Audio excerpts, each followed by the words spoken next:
Singapore బాగా నచ్చుతుంది. ఎందుకంటే అది మన హైదరాబాద్ అంతో దేశం, దేశం మొత్తం హైదరాబాద్, జనాభా హైదరాబాద్లో సగం ఉంటారు.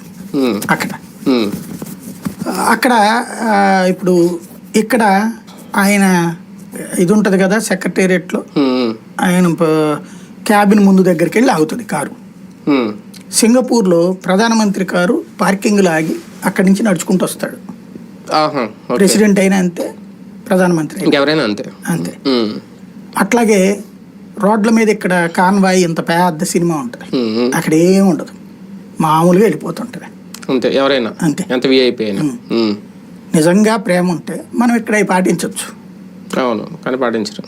మనం ఇక్కడేం మనకి మాస్ కావాలి, ఆ క్లాస్ని ప్రేమిస్తాం. అది విచిత్రమైనటువంటి తత్వం మనకి.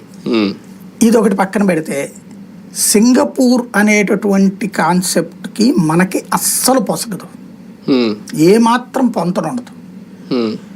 సింగపూర్లో ఇండస్ట్రియలిస్ట్ ఇండియాలో పెట్టడానికి ఇంట్రెస్ట్ చూపించడం అంటే పారిశ్రామికంగా అభివృద్ధి చెందిన దేశం ఏమీ లేదు.